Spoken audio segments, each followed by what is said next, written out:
মহিলা মনে আছে নি? মাথার থেকে পা পর্যন্ত স্বর্ণ অলংকার দিয়া মোড়ানো, আবার চেহারাটা সুন্দর, খারাপ না, অনেক সুন্দর, বয়সটাও অনেক কম।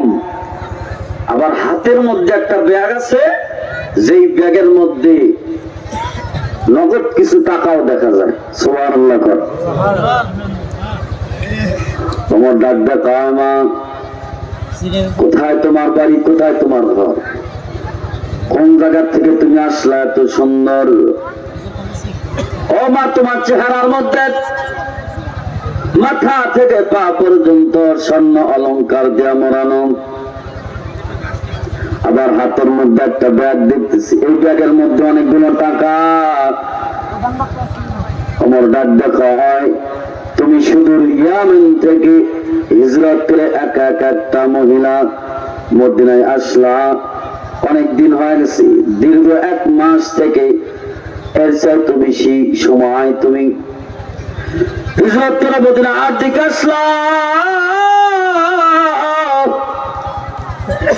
তোমাকে কি কেউ পথের মধ্যে, তোমার যে সৌন্দর্য, তোমার মাথা থেকে পা পর্যন্ত যে স্বর্ণ অলংকার, তোমার স্বর্ণ অলংকার এবং তোমার টাকার দিকে কি কোনো মানুষ চোখ দেয় নাই?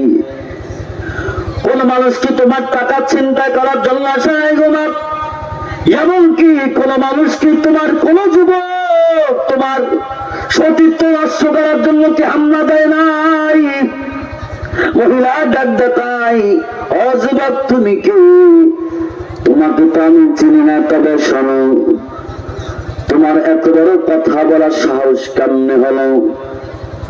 যেই রাষ্ট্রের প্রেসিডেন্ট হলেন খলিফাতুল মুসলিমিন হযরত ওমর, ওই রাষ্ট্রে কোন মায়ের সন্তানের বুকের পাতা বড় হয়েছে যে ওমরের রাষ্ট্রে থাকবে আর আমার সতীত্বের দিকে নজর দিবে আর আমার টাকার দিকে নজর দিবে? সুবহানাল্লাহ, সুবহানাল্লাহ।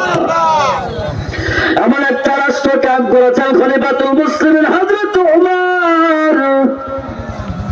এই জন্য জনগণের প্রত্যেকটা মানুষের, প্রত্যেকটা জনগণ অন্তরে যদি আল্লাহর ভয় ঢুকানো যায়, প্রত্যেকটা মানুষ অটোমেটিক আল্লাহর ওলি হয়ে যাবে, আল্লাহর গোলামে পরিণত হবে, দেশটা শান্তির দেশ হয়ে যাবে।